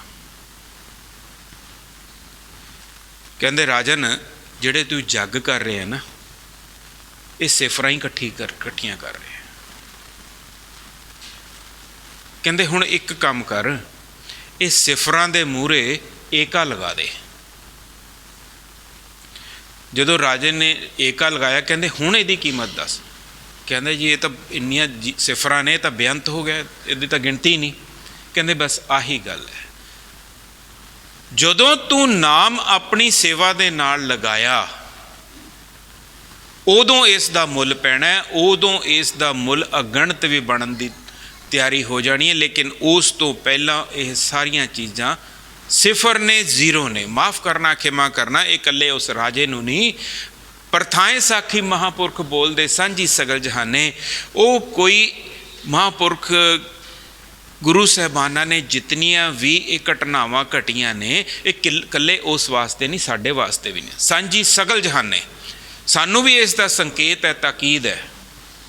ਅਸੀਂ ਸੋਚਦੇ ਹਾਂ ਅਸੀਂ ਸੇਵਾਵਾਂ ਕਰਦੇ ਹਾਂ, ਅਸੀਂ ਸੋਚਦੇ ਹਾਂ ਅਸੀਂ ਗੁਰਦੁਆਰੇ ਜਾਂਦੇ ਹਾਂ, ਅਸੀਂ ਸੋਚਦੇ ਹਾਂ ਅਸੀਂ ਪਤਾ ਨਹੀਂ ਕਿਤਨੇ ਕੁ ਜੋੜੇ ਝਾੜ ਲਏ, ਅਸੀਂ ਪਤਾ ਨਹੀਂ ਕਿਤਨੇ ਉੱਚੇ ਹੋ ਗਏ ਨਾ। ਜਦੋਂ ਤੱਕ ਨਾਮ ਨਹੀਂ ਹੈ ਨਾਲ, ਜਦੋਂ ਤੱਕ ਨਾਮ ਦੀ ਤਾਕੀਦ ਨਹੀਂ ਹੈ ਨਾਲ, ਜਦੋਂ ਤੱਕ ਨਾਮ ਦੀ ਸੁਮਤ ਨਹੀਂ ਹੈ, ਗਿਆਨ ਨਹੀਂ ਹੈ, ਧਿਆਨ ਨਹੀਂ ਹੈ ਨਾਲ, ਵਿਜ਼ਡਮ, ਨੌਲੇਜ ਐਂਡ ਕੰਸੈਂਟਰੇਸ਼ਨ ਨਹੀਂ ਹੈ ਨਾਮ ਦੀ ਦਿੱਤੀ ਹੋਈ, ਉਦੋਂ ਤੱਕ ਇਹ ਸਾਰੀਆਂ ਚੀਜ਼ਾਂ ਵਿਅਰਥ ਨੇ। ਉਦੋਂ ਤੱਕ ਇਹ ਸਾਰੀਆਂ, ਹੁਣ ਆਪਾਂ ਇੰਨੇ ਸੇਵਾਵਾਂ ਵੀ ਕਰਦੇ ਹਾਂ, ਲੋਕੀ ਕਹਿੰਦੇ ਪਤਾ ਨਹੀਂ ਕਿੰਨੀ ਦੇਰ ਅਸੀਂ ਸੇਵਾਵਾਂ ਕਰਦੇ ਰਹੇ ਲੇਕਿਨ ਫਲ ਕੁਛ ਨਹੀਂ ਮਿਲਦਾ। ਕਾਰਨ ਕੀ ਹੈ? ਕਾਰਨ ਇਹੋ ਹੀ ਹੈ, ਅਸੀਂ ਨਾਮ ਦੇ ਨੇੜੇ ਨਹੀਂ ਗਏ, ਨਾਮ ਨੂੰ ਨਹੀਂ ਖੋਜਿਆ, ਨਾਮ ਨੂੰ ਆਧਾਰ ਨਹੀਂ ਬਣਾਇਆ। ਇਹ ਨਹੀਂ ਪੁੱਛਿਆ ਵੀ ਗੁਰੂ ਕੀ ਕਹਿੰਦਾ ਹੈ, ਇਹ ਸੇਵਾਵਾਂ ਕਿਵੇਂ ਕਰਨੀਆਂ ਨੇ। ਸਗੋਂ ਜਦੋਂ ਕਿਤੇ ਅਸੀਂ ਇਸ ਤਰੀਕੇ ਦੇ ਨਾਲ ਆਪਣੀ ਦੁਰਮਤ, ਮਾਫ ਕਰਨਾ, ਸਾਡੀ ਦੁਰਮਤੀ ਹੈ, ਜਦ ਤੱਕ ਅਸੀਂ ਗੁਰੂ ਦੇ ਮਤ ਨਹੀਂ ਲੈਂਦੇ, ਅਸੀਂ ਆਪਣੀ ਦੁਰਮਤ ਮੁਤਾਬਕ ਸੇਵਾਵਾਂ ਕਰਦੇ ਆ ਨਾ, ਸਾਡੇ ਵਿੱਚ ਇੱਕ ਬਹੁਤ ਵੱਡੀ ਚੀਜ਼ ਅੰਦਰ ਆ ਜਾਂਦੀ ਹੈ, ਉਹਨੂੰ ਕਹਿੰਦੇ ਆ ਹਉਮੈ, ਹੰਕਾਰ।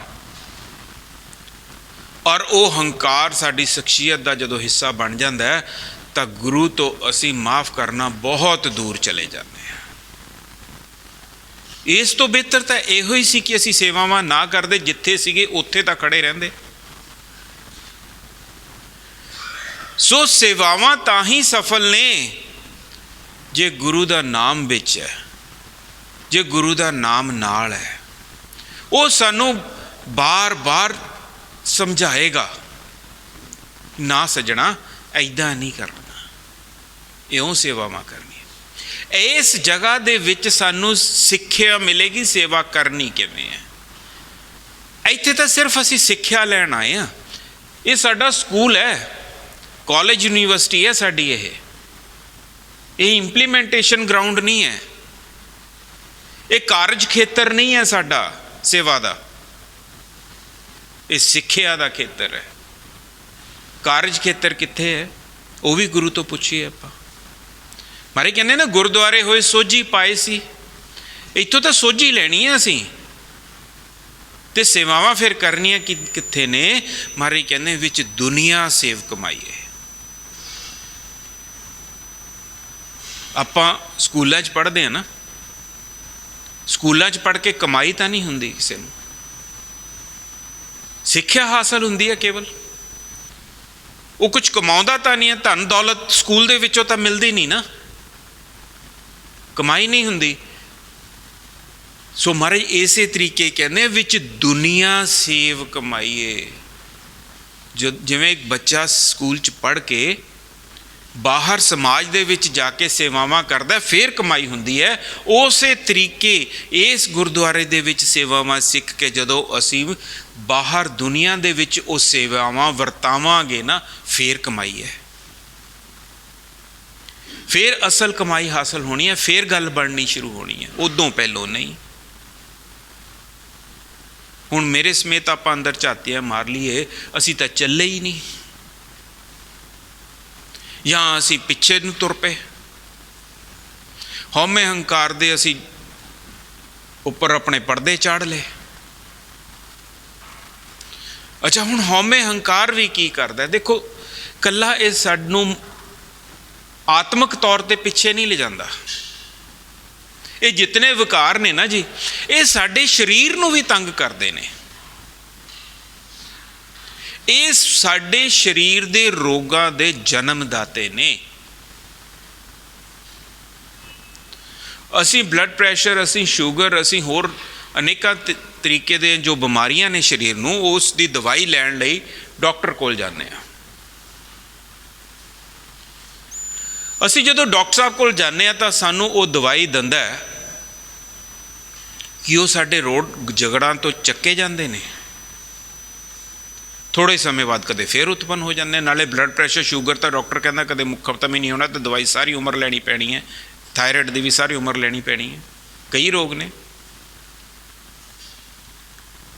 ਜੜ ਤਾਂ ਨਹੀਂ ਚੱਕਦੇ ਦਵਾਈਆਂ। ਜੜ ਕਿੱਥੇ ਹੈ? ਜੜ ਤਾਂ ਸੀ ਹਉਮੈ ਦੇ ਵਿੱਚ, ਕਾਮ ਕ੍ਰੋਧ ਲੋਭ ਮੋਹ ਹੰਕਾਰ ਦੇ ਵਿੱਚ ਸੀ ਜੜ। ਕਿਸੇ ਡਾਕਟਰ ਨੂੰ ਜਾ ਕੇ ਕਹੋ ਮੇਰੇ ਹੰਕਾਰ ਬਹੁਤ ਆ ਗਿਆ, ਮੈਨੂੰ ਦਵਾਈ ਦੇ ਦੇਗਾ ਦਵਾਈ? ਹੈ ਉਸ ਕੋਲ? ਕਦੇ ਉਹਨੂੰ ਜਾ ਕੇ ਕਹੋ ਮੇਰੇ ਲੋਭ ਵੱਧ ਗਿਆ, ਕਾਮ ਵੱਧ ਗਿਆ, ਕ੍ਰੋਧ ਵੱਧ ਗਿਆ, ਜਿਹਦੇ ਨਾਲ ਮੈਂ ਵਿਚਲਿਤ ਹੁੰਨਾ, ਮੈਨੂੰ ਦਵਾਈ ਦੇ? ਹੈ ਉਸ ਕੋਲ? ਲੇਕਿਨ ਗੁਰੂ ਕੀ ਕਹਿੰਦਾ ਹੈ? ਗੁਰੂ ਕਹਿੰਦਾ ਸਰਬ ਰੋਗ ਕਾ ਔਖਦ ਨਾਮ। ਕਹਿੰਦੇ ਤੂੰ ਨਾਮ ਜਪ ਲੈ, ਤੇਰੇ ਸਾਰੇ ਰੋਗਾਂ ਦਾ ਨਿਬੇੜਾ ਹੋ ਜਾਏਗਾ। ਆਪਾਂ ਨਾਮ ਜਪ ਕੇ ਸੇਵਾਵਾਂ ਕਰੀਏ, ਸਾਡੇ ਹੰਕਾਰ ਨਹੀਂ ਹੋਣਾ। ਜੇ ਹੈਗਾ ਤਾਂ ਦੂਰ ਹੋ ਜਾਏਗਾ, ਨਿਮਾਣਤਾ ਆ ਜਾਏਗੀ। ਜਿੱਥੇ ਨਿਮਾਣਤਾ ਆ ਗਈ, ਉੱਥੇ ਸਾਡਾ ਮਨ ਵਿਚਲਿਤ ਨਹੀਂ ਹੋਏਗਾ। ਸਾਡੇ ਮਨ 'ਚ ਕਾਹਲ ਨਹੀਂ ਹੋਏਗੀ। ਜੇ ਕਿਸੇ ਨੇ ਦੋ ਲਫ਼ਜ਼ ਕਹਿ ਵੀ ਦਿੱਤੇ, ਸਹਾਰਿਆ ਜਾਏਗਾ, ਭਲਾ ਤੇਰਾ। ਦੇਖੋ ਤਬਦੀਲੀ ਕਿੱਥੇ ਹੈ। ਇਸ ਤਬਦੀਲੀ ਨੂੰ ਥੋੜ੍ਹਾ ਜਿਹਾ ਵਾਚਣ ਦੀ ਕੋਸ਼ਿਸ਼ ਕਰੋ। ਕਿੱਥੇ ਅਸੀਂ ਹਉਮੈ ਦੇ ਵਿੱਚ ਵਿਚਲਤ ਹੁੰਦੇ ਸੀ, ਕਿੱਥੇ ਕਾਮ ਕ੍ਰੋਧ ਲੋਭ ਮੋਹ ਹੰਕਾਰ ਦੇ ਵਿੱਚ ਅਸੀਂ ਵਿਚਲਤ ਹੁੰਦੇ ਹਾਂ, ਸਾਡਾ ਅੰਦਰੋਂ ਹਿੱਲ ਜਾਂਦੇ ਹਾਂ ਅਸੀਂ ਚੰਗੀ ਤਰ੍ਹਾਂ। ਉੱਥੋਂ ਹੀ ਸਾਡੇ ਰੋਗ, ਸਰੀਰਕ ਰੋਗ ਉਤਪੰਨ ਹੁੰਦੇ ਨੇ। ਇਸ ਨਾਮ ਨੇ ਸਾਡੇ ਮਨ ਨੂੰ ਟਿਕਾਓ ਦੇ ਵਿੱਚ ਲੈ ਆਉਣਾ ਹੈ। ਇਸ ਨਾਮ ਨੇ ਸਾਡਾ ਜੋ ਮਨ ਵਿਚਲਤ ਹੋ ਰਿਹਾ ਉਸ ਨੂੰ ਟਿਕਾਓ ਦੇ ਵਿੱਚ ਲੈ ਆਉਣਾ ਹੈ।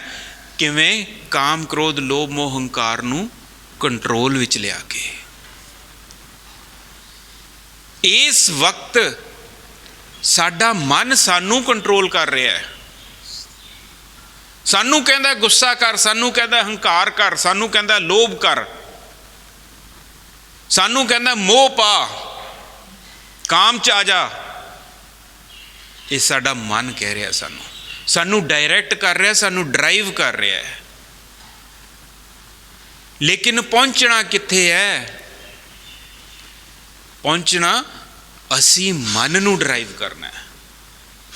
ਜਦੋਂ ਅਸੀਂ ਇਸ ਸਟੇਜ ਤੇ ਆ ਗਏ ਨਾ ਜੀ, ਸਾਡੇ ਰੋਗ ਖਤਮ ਹੋ ਜਾਣੇ ਹੈ।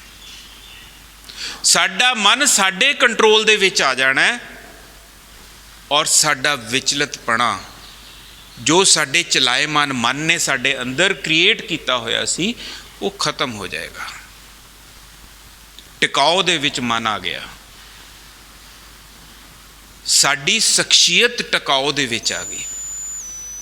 ਔਰ ਜਦੋਂ ਇਹ ਚੀਜ਼ਾਂ ਵਾਪਰਦੀਆਂ ਨੇ ਨਾ ਜੀ, ਸਾਡੇ ਚਿਹਰੇ ਤੇ ਝਲਕਦੀਆਂ ਨੇ ਇਹ ਚੀਜ਼ਾਂ। ਆਪਾਂ ਕਹਿੰਦੇ ਨਾ ਫਲਾਣੇ ਸੰਤ ਮਹਾਂਪੁਰਖ ਦੇ ਚਿਹਰੇ ਤੇ ਬੜੀ ਆਭਾ ਹੈ। ਉਹ ਆਭਾ ਕਿਉਂ ਹੈ? ਮਨ ਟਿਕਿਆ ਹੋਇਆ ਹੈ, ਮਨ ਕੰਟਰੋਲ ਦੇ ਵਿੱਚ ਹੈ। ਕਾਮ ਕ੍ਰੋਧ ਲੋਭ ਮੋਹ ਹੰਕਾਰ ਮਾਰਨੇ ਨਹੀਂ ਹੈ, ਇਹ ਤਾਂ ਹਥਿਆਰ ਨੇ। ਇਹਨਾਂ ਤੋਂ ਬਿਨਾਂ ਤਾਂ ਸਮਾਜ ਦੇ ਵਿੱਚ ਚੱਲਿਆ ਹੀ ਨਹੀਂ ਜਾ ਸਕਦਾ। ਮਹਾਰਾਜ ਕਹਿੰਦੇ ਨੇ, ਜਿਨ ਮਿਲ ਮਾਰੇ ਪੰਜ ਪੀਰ, ਐਸੋ ਕੌਣ ਬਲੀ ਰੇ। ਉਹ ਮਾਰਨਾ ਕੀ ਹੈ? ਉਹ ਮਾਰਨਾ ਕੰਟਰੋਲ ਕਰਨਾ। ਜਦੋਂ ਲੋੜ ਹੈ ਉਦੋਂ ਕ੍ਰੋਧ ਵੀ ਕਰਨਾ। ਜਬੇ ਬਾਣ ਲਾਗਿਓ ਤਬੇ ਰੋਸ ਜਾਗਿਓ, ਸਾਹਿਬ ਸ਼੍ਰੀ ਗੁਰੂ ਗੋਬਿੰਦ ਸਿੰਘ ਜੀ ਮਹਾਰਾਜ। ਲੋਭ ਤੋਂ ਬਿਨਾਂ ਪਰਿਵਾਰ ਨਹੀਂ ਪਾਲ ਸਕਦੇ, ਕੰਟਰੋਲ 'ਚ, ਲੇਕਿਨ ਸੀਮਾ 'ਚ। ਸਾਨੂੰ ਗਿਆਤ ਹੋ ਜਾਏਗਾ ਨੌਲੇਜ, ਵਿਜ਼ਡਮ ਐਂਡ ਕੰਸੈਂਟਰੇਸ਼ਨ ਜਿਹੜੀ ਪਰਮੇਸ਼ਰ ਤੋਂ ਲੈਣੀ ਹੈ, ਸੁਮਤ ਗਿਆਨ ਧਿਆਨ ਜਿਨ ਦੇ, ਉਸ ਨੇ ਸਾਨੂੰ ਜਾਚਨਾ ਦੇ ਦੇਣੀ ਹੈ, ਸਾਨੂੰ ਸਮਝਾ ਦੇਣਾ ਕਿ ਇਹਦੀ ਲਿਮਿਟ ਕਿੱਥੇ ਹੈ। ਇੰਨਾ ਕੁ ਵਰਤ, ਇਸ ਤੋਂ ਬਾਅਦ ਇਹਨੂੰ ਖਿੱਚ ਲੈ। ਉਹੀ ਕਬੀਰ ਜੀ ਇੱਥੇ ਕਹਿੰਦੇ ਨੇ, ਘਟ ਦੀਪਕ ਰਹਿਆ ਸਮਾਈ। ਹੁਣ ਉਹ ਦੀਪਕ ਕਹਿੰਦੇ ਮੇਰੇ ਘਟ ਦੇ ਵਿੱਚ ਜਗ ਗਿਆ। ਫਿਰ ਕੀ ਹੋਇਆ? ਕਹਿ ਕਬੀਰ ਅਬ ਜਾਣਿਆ। ਹੁਣ ਕਹਿੰਦੇ ਮੈਨੂੰ ਜਾਚ ਆਈ ਹੈ। ਅਸੀਂ ਤਾਂ ਪਤਾ ਨਹੀਂ ਕੀ ਕਰੀ ਜਾਂਦੇ ਹਾਂ। ਮਾਫ ਕਰਨਾ, ਰੋਣਾ ਆਉਂਦਾ ਹੈ ਕਈ ਵਾਰੀ ਸਾਨੂੰ। ਅਸੀਂ ਸੇਵਾਵਾਂ ਕਰੀ ਜਾਂਦੇ ਹਾਂ ਜਿਵੇਂ ਸਾਨੂੰ ਬਹੁਤ ਕੁਝ ਪਤਾ ਹੈ। ਕਬੀਰ ਸਾਹਿਬ ਕਹਿੰਦੇ ਮੈਂ ਹੁਣ ਜਾਣਿਆ ਜਦ ਮੇਰੇ ਅੰਦਰ ਘਟ ਦੀਪਕ ਜਗਿਆ। ਉਹ ਜਦੋਂ ਉਹ ਪਰਮੇਸ਼ਰ ਔਰ ਮੇਰੇ ਵਿੱਚ ਕੋਈ ਫਰਕ ਨਹੀਂ ਰਹਿ ਗਿਆ, ਉਦੋਂ ਮੈਨੂੰ ਪਤਾ ਲੱਗਿਆ। ਅਸੀਂ ਇੰਨਾ ਹੀ ਜਾਚਨਾ ਕਰ ਲਈਏ, ਅਰਦਾਸ ਕਰ ਲਈਏ ਪਰਮੇਸ਼ਰ ਅੱਗੇ, ਪਾਤਸ਼ਾਹ ਪਤਾ ਕੁਛ ਨਹੀਂ, ਕਰ ਕਿਰਪਾ, ਮੋਹੇ ਨਾਮ ਦਿਓ। ਉਹ ਮੈਨੂੰ ਨਾਮ ਦੇ ਦੇ, ਮੈਂ ਤੇਰੀਆਂ ਸੇਵਾਵਾਂ ਤਾਂ ਕਰ ਲਾਂ, ਮੈਂ ਤੇਰੀਆਂ ਸੇਵਾਵਾਂ ਜੋਗਾ ਤਾਂ ਹੋ ਜਾ। ਮੈਂ ਚੌਰ ਕਰਨਾ ਹੈ, ਮੈਂ ਰਮਾਲਾ ਚੜਾਉਣਾ ਹੈ। ਇਹ ਸੇਵਾ ਹੈ ਹੀ ਨਹੀਂ। ਕੋਈ ਹੋਰ ਚੌਰ ਕਰਨ ਆ ਗਿਆ, ਲੈ ਸੱਜਣਾ ਤੂੰ ਕਰ ਲੈ। ਸੇਵਾ ਕਿਸੇ ਨੂੰ ਦੇਣੀ ਵੀ ਇੱਕ ਬਹੁਤ ਵੱਡੀ ਸੇਵਾ ਹੈ। ਸੇਵਾ ਕਿਸੇ ਨੂੰ ਸਿਖਾਉਣੀ ਵੀ ਕਿਵੇਂ ਕਰਨੀ ਹੈ, ਬਹੁਤ ਵੱਡੀ ਸੇਵਾ ਹੈ। ਆਪ ਸਿੱਖੋ, ਹੋਰਨਾਂ ਨੂੰ ਸਿਖਾਓ। ਨਿਮਾਣਤਾ, ਨਿਮਰਤਾ, ਨਿਮਾਣਤਾ ਨਿਮਰਤਾ ਆਪਣੇ ਕੀਤਿਆਂ ਨਾ ਕਰੀਏ। ਗੁਰੂ ਤੋਂ ਲੈ ਕੇ ਕਰੀਏ। ਜੇ ਨਿਮਾਣਤਾ ਅਸੀਂ ਦਿਖਾਵੇ ਵਜੋਂ ਕਰਦੇ ਰਹੇ ਨਾ, ਬਹੁਤ ਲੋਕ ਮਿੱਠਾ ਬੋਲਦੇ ਨੇ, ਬੜਾ ਹੀ ਮਿੱਠਾ ਬੋਲਦੇ ਨੇ। ਮਾੜੀ ਜੀ ਤੀਲੀ ਲਾ ਕੇ ਦੇਖਿਓ ਉਹਨਾਂ ਨੂੰ ਕਿਵੇਂ ਅੱਗ ਬਬੂਲੇ ਹੁੰਦੇ, ਅੰਦਰ ਅੱਗ ਬਲ ਰਹੀ ਹੈ। ਤੁਸੀਂ ਉਸ ਅੱਗ ਨੂੰ ਸਵਾਹ ਦੇ ਹੇਠ, ਜਿਵੇਂ ਪਾਥੀ ਦੱਬ ਕੇ ਅੱਗ ਦੱਬਦੀਆਂ ਨੇ ਨਾ ਬੀਬੀਆਂ ਪਿੰਡਾਂ 'ਚ, ਰਾਤ ਨੂੰ ਪਾਥੀ ਸਵਾਹ ਦੇ ਜਲਦੀ ਧੁਖਦੀ ਪਾਥੀ ਹੈ ਜਿਹੜੀ ਸਵਾਹ ਦੇ ਥੱਲੇ ਦੱਬ ਦਿੰਦੀਆਂ ਨੇ ਤਾਂ ਕਿ ਸਵੇਰੇ ਇਸ ਦੀ ਅੱਗ ਬਾਲ ਲਈਏ। ਇਹੋ ਹੀ ਕੰਮ ਸਾਡੇ ਘਟਾਂ ਦਾ, ਅੰਦਰ ਅਸੀਂ ਬਲਦੀ ਪਾਥੀ ਬਾਲੀ ਹੋਈ ਆ, ਮੂੰਹ ਤੋਂ ਭਾਵੇਂ ਜਿੰਨੇ ਮਰਜ਼ੀ ਮਿੱਠੇ ਹੋ ਜਾਈਏ। ਉਹ ਜਦ ਤੱਕ ਉਹ ਨਹੀਂ ਬੁਝਦੀ, ਉਹ ਕਿਵੇਂ ਬੁਝੂਗੀ? ਘੱਟ ਦੀਪਕ ਰਹਿਆ ਸਮਾਏ।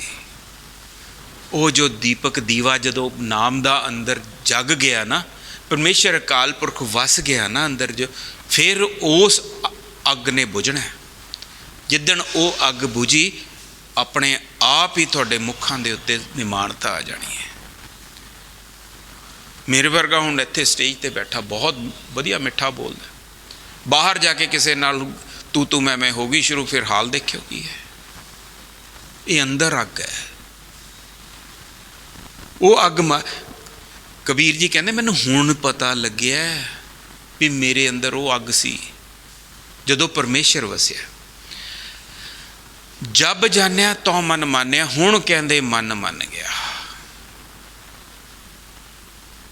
ਆ ਗਈ ਨਾ ਜੀ ਉਹੀ ਗੱਲ, ਮਨ ਮੰਨ ਗਿਆ ਭਾਵ ਹੁਣ ਮਨ ਮੇਰੀ ਮੰਨਣ ਲੱਗ ਗਿਆ। ਆਹ ਸਟੇਜ ਤੇ ਕਹਿੰਦੇ ਮੈਂ ਪਹੁੰਚ ਗਿਆ, ਹੁਣ ਮਨ ਮੈਨੂੰ ਨਹੀਂ ਮਨਾਉਂਦਾ, ਮੈਂ ਮਨ ਨੂੰ ਮਨਾਉਂਦਾ ਵੀ ਕਰ ਆਹ ਕੰਮ, ਕਰ ਆਹ ਕੰਮ ਕਰਨਾ, ਆਪਾਂ ਨੇ ਇੱਥੋਂ ਤੱਕ ਕਰਨਾ, ਬਸ ਬਹਿ ਜਾ ਆਰਾਮ ਨਾਲ, ਟਿਕ ਜਾ। ਮਨ ਦੀ ਸਪੀਡ ਬਹੁਤ ਹੈ। ਮਨ ਦੀ ਸਪੀਡ ਨੂੰ ਕੰਟਰੋਲ ਕਰਨ ਵਾਲੀ ਇੱਕੋ ਹੀ ਚੀਜ਼ ਹੈ, ਨਾਮ ਪਦਾਰਥ। ਇਸ ਤੋਂ ਬਿਨਾਂ ਮਨ ਕੰਟਰੋਲ ਹੋ ਨਹੀਂ ਸਕਦਾ। ਮਨ ਪ੍ਰਬੋਧੋ, ਪੜ੍ਹਦੇ ਆ ਨਾ ਜੀ ਸੁਖਮਨੀ ਸਾਹਿਬ, ਮਨ ਪ੍ਰਬੋਧੋ ਹਰ ਕੈ ਨਾਏ। ਇਹ ਸੰਗਲ ਪਾਉਂਦਾ, ਨਾਮ ਸੰਗਲ ਪਾਉਂਦਾ ਮਨ ਨੂੰ। ਉਦਾਹਰਨ ਲੈ ਲਓ, ਇੱਥੇ ਬੈਠੇ ਆ ਆਪਾਂ, 1 ਸੈਕਿੰਡ ਤੁਹਾਡਾ, 1 ਫ੍ਰੈਕਸ਼ਨ ਆਫ ਸੈਕਿੰਡ ਦੇ ਵਿੱਚ ਜੇ ਤੁਹਾਡਾ ਕੋਈ ਸੱਜਣ ਮਿੱਤਰ ਅਮਰੀਕਾ ਬੈਠਾ, ਉਹਦੇ ਕੋਲ ਪਹੁੰਚ ਜਾਓਗੇ। ਆਹ ਮਨ ਦੀ ਸਪੀਡ ਹੈ। ਤੁਹਾਡੀਆਂ ਬਿਰਤੀਆਂ, ਸਰੀਰ ਤੁਹਾਡਾ ਇੱਥੇ, ਬਿਰਤੀਆਂ ਸਮੇਤ ਉਹਦੇ ਕੋਲ ਪਹੁੰਚ ਜਾਓਗੇ। ਸੋਚਣ ਲੱਗ ਜਾਓਗੇ, ਜਾਚਣ ਲੱਗ ਜਾਓਗੇ ਕਿ ਕੀ ਕਰਦਾ ਹੋਏਗਾ ਉਹ। ਮਨ ਦੀ ਸਪੀਡ ਹੈ। ਇਸ ਸਪੀਡ ਨੂੰ ਜਦੋਂ ਇਤਨੀ ਤੀਵਰਤਾ, ਇਹ ਇੱਕ ਬਹੁਤ ਵੱਡੀ ਸ਼ਕਤੀ ਹੈ, ਇਤਨੀ ਵੱਡੀ ਸ਼ਕਤੀ ਹੈ। ਮਹਾਰਾਜ ਨੇ ਇਸ ਨੂੰ ਕਿਹਾ, ਮਨ ਤੂੰ ਜੋਤ ਸਰੂਪ ਹੈ, ਆਪਣਾ ਮੂਲ ਪਛਾਣ। ਕਿਤਨੀ ਵੱਡੀ ਤਾਕਤ ਹੈ।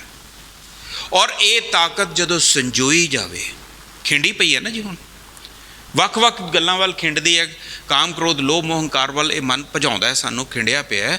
ਜਦੋਂ ਇਹ ਸੰਜੋਇਆ ਜਾਂਦਾ ਹੈ, ਤੁਸੀਂ ਆਪ ਹੀ ਅਹਿਸਾਸ ਕਰ ਲਓ ਕਿਤਨੀ ਤਾਕਤ ਤੁਹਾਡੇ ਕੰਟਰੋਲ ਦੇ ਵਿੱਚ ਆ ਗਈ।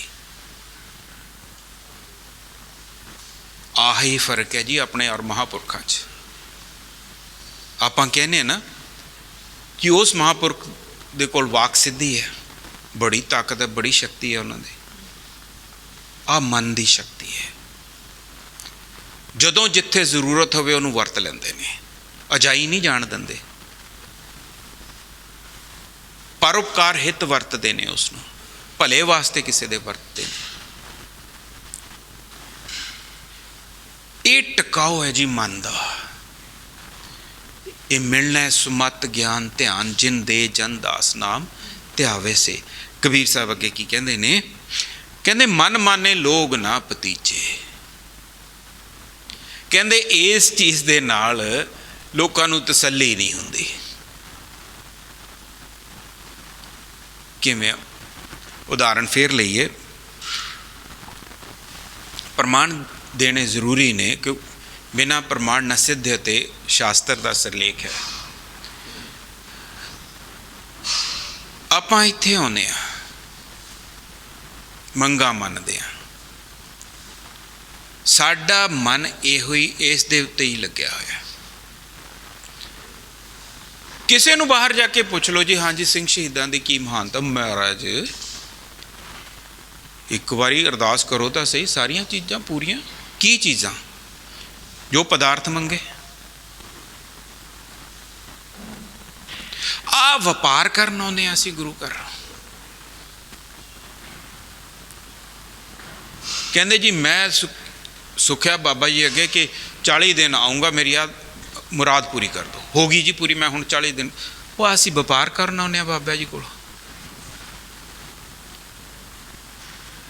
ਇਸੇ ਲਈ ਕਬੀਰ ਸਾਹਿਬ ਕਹਿੰਦੇ ਮਨ ਮਾਨੇ ਲੋਗ ਨਾ ਭਤੀਜੇ। ਲੋਗ ਇਹ ਨਹੀਂ ਕਹਿੰਦੇ ਮੇਰੇ ਮਨ ਨੂੰ ਮੈਂ ਮਨਾ ਲਵਾਂ, ਇਸ ਸਟੇਜ ਤੇ ਬਾਬਾ ਜੀ ਲੈ ਆਓ। ਕਦੇ ਮੰਨਿਆ ਮੰਗੀ ਹੈ ਕਿਸੇ ਨੇ ਮੰਗ ਕਿ ਬਾਬਾ ਜੀ ਮੇਰਾ ਮਨ ਵਿਚਲਤ ਹੈ, ਮੇਰਾ ਮਨ ਚਲਾਏਮਾਨ ਹੈ, ਇਸ ਨੂੰ ਟਿਕਾਓ ਚ ਲਿਆਉਣ ਦੀ ਵਿਧੀ ਦੱਸੋ। ਕਿਸੇ ਨੇ ਨਹੀਂ ਮੰਗਿਆ। ਅਸਲ ਪਦਾਰਥ ਤਾਂ ਇਹ ਹੈ, ਜੋ ਜੋ ਮੰਗੇ ਸੋ ਇਸੇ ਪਾਵੇ। ਉਹ ਤਾਂ ਫਿਰ ਬਾਬਾ ਜੀ ਕਹਿੰਦੇ ਠੀਕ ਹੈ ਚੰਗਾ ਲਈ ਚੱਲ। ਔਰ ਇਹ ਜੋ ਪਦਾਰਥ ਆਪਾਂ ਮੰਗਣ ਆਉਂਦੇ ਆ, ਇਸ ਨੇ ਮਨ ਨੂੰ ਟਿਕਾਉਣਾ ਨਹੀਂ। ਇਸ ਨੇ ਇੱਕ ਹੋਰ ਵਿਚਲਤਾ ਮਨ ਦੀ ਪੈਦਾ ਕਰ ਦੇਣੀ ਹੈ। ਜਿਤਨਾ ਅੱਗੇ ਚਲਾਏਮਾਨ ਸੀ ਨਾ ਸਾਡਾ ਮਨ, ਉਸ ਤੋਂ ਵੱਧ ਸਪੀਡ ਦੇ ਵਿੱਚ ਇਸ ਨੂੰ ਚਲਾਏਮਾਨ ਕਰ ਦੇਣਾ ਹੈ। ਜਿਤਨੀਆਂ ਵੀ ਪਦਾਰਥਕ ਮੰਗਾਂ ਨੇ ਸਾਡੀਆਂ, ਪੁੱਤਰ ਮੰਗ ਲਿਆ ਤੇ ਉਸ ਤੋਂ ਬਾਅਦ ਉਸ ਦੀ ਪਾਲਣ ਪੋਸ਼ਣ ਵਾਸਤੇ, ਪਾਲਣ ਪੋਸ਼ਣ ਹੋ ਗਿਆ ਉਸ ਦੇ ਸਕੂਲਿੰਗ ਵਾਸਤੇ, ਸਕੂਲਿੰਗ ਤੋਂ ਬਾਅਦ ਯੂਨੀਵਰਸਿਟੀ, ਉਸ ਤੋਂ ਬਾਅਦ ਉਹਦੀ ਜੌਬ ਦੀ ਮੰਗ। ਕਿਤੇ ਖਤਮ ਹੋਣੀਆਂ ਗੱਲਾਂ ਇਹ। ਸਕੂਟਰ ਮੰਗ ਲਿਆ, ਕੱਲ ਨੂੰ ਜੀਪ ਦੇ ਦੇ, ਜੀਪ ਮੰਗ ਲਈ ਕੱਲ ਨੂੰ ਕਾਰ ਦੇ ਦੇ, ਕਾਰ ਮੰਗ ਲਈ ਹੋਰ ਵਧੀਆ ਕਾਰ ਦੇ ਦੇ। ਕੋਈ ਲਿਮਿਟ ਤਾਂ ਨਹੀਂ ਹੈ।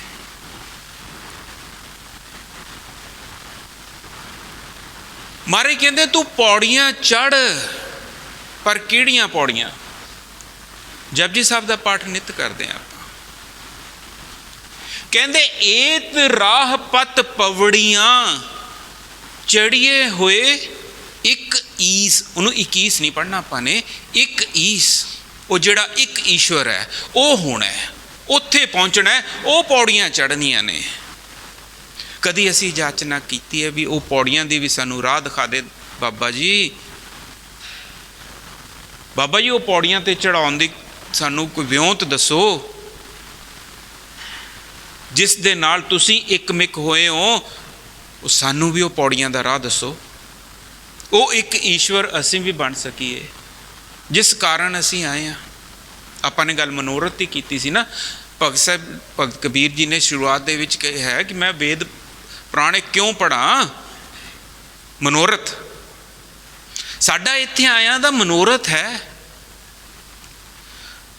ਸਾਡਾ ਮਨੋਰਥ ਇਹ ਤਾਂ ਨਹੀਂ ਹੈਗਾ ਵੀ ਹਾਂ ਜੀ ਸਾਡੇ ਬੱਚੇ ਹੋ ਜਾਣ, ਸਾਡੇ ਕੋਲ ਮੁੰਡੇ ਹੋ ਜਾਣ, ਸਾਡੇ ਅਸੀਂ ਉਹਨਾਂ ਨੂੰ ਪਾਲ ਲਈਏ, ਉਹਨਾਂ ਦੇ ਬੱਚੇ ਹੋ ਜਾਣ, ਫਿਰ ਉਹਨਾਂ ਨੂੰ ਪਾਲ ਲਈਏ। ਇੱਦਾਂ ਹੀ ਕਰਦੇ ਕਰਾਉਂਦੇ ਆਪਾਂ ਕੋਠੀਆਂ ਕਾਠੀਆਂ ਲੈ ਕੇ ਨਿਬੜ ਜਾਈਏ। ਇਹ ਮਨੋਰਥ ਤਾਂ ਨਹੀਂ ਹੈ। ਕੀ ਬਣਿਆ? ਬਣਿਆ ਤਾਂ ਕੁਛ ਨਹੀਂ ਨਾ। ਮਾਰੇ ਕਹਿੰਦੇ ਪ੍ਰਾਣੀ ਤੂੰ ਆਇਆ ਲਾਹਾ ਲੈਣ। ਤੂੰ ਤਾਂ ਕੋਈ ਲਾਹਾ ਲੈਣ ਆਇਆ ਸੀ ਇਸ ਜਹਾਨ ਦੇ ਵਿੱਚ। ਕਿਹੜੇ ਕਫੱਕੜ 'ਚ ਲੱਗਿਆ ਹੋਇਆ? ਸਭ ਮੁੱਕਦੀ ਚੱਲੀ ਰਹਿਣ।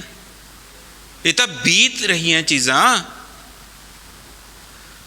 ਆਵ ਘਟੇ ਤਨ ਛੀਜੇ। ਤਨ ਸਾਡਾ ਛਿਜ ਰਿਹਾ, ਨਿੱਤ ਨਿੱਤ ਧੌਲੇ ਵੱਧ ਰਹੇ ਨੇ ਸਾਡੇ ਅੰਦਰ। ਜਿੰਨੀ ਮਰਜ਼ੀ ਡਾਈਆਂ ਲਾ ਲਈਏ, ਧੌਲੇ ਅੰਦਰੋਂ ਆਉਣੇ ਤਾਂ ਨਹੀਂ ਬੰਦ ਹੋ ਜਾਣੇ। ਇਹ ਤਾਂ ਧੌਲਿਆਂ ਦੀ ਸਟੇਜ ਆ ਗਈ। ਤਨ ਛਿਜ ਰਿਹਾ, ਆਵ ਘਟ ਰਹੀ ਹੈ, ਸਾਡੀ ਅਵਧੀ ਘਟ ਰਹੀ ਹੈ, ਸਾਡੀ ਉਮਰ ਘਟ ਰਹੀ ਹੈ। ਅਸੀਂ ਬੜੇ ਨਹੀਂ ਹੋ ਰਹੇ, ਅਸੀਂ ਘਟ ਰਹੇ ਹਾਂ। ਲੇਕਿਨ ਜੋ ਕਰਨ ਆਏ ਸੀ, ਕੀ ਕਰਨ ਆਏ ਸੀ? ਆ ਜੋ ਕਬੀਰ ਸਾਹਿਬ ਕਹਿ ਰਹੇ ਨੇ ਅੱਜ ਦੇ ਹੁਕਮਨਾਮੇ ਦੇ ਵਿੱਚ, ਘਟ ਦੀਪਕ ਰਹਿਆ ਸਮਾਈ। ਉਹ ਦੀਪਕ ਦੀ ਸਮੋਈ ਸਾਡੇ ਅੰਦਰ ਹੋਣੀ ਸੀ। ਅਸੀਂ ਤਾਂ ਰੱਬ ਨੂੰ ਮਿਲਣ ਆਏ ਸੀ।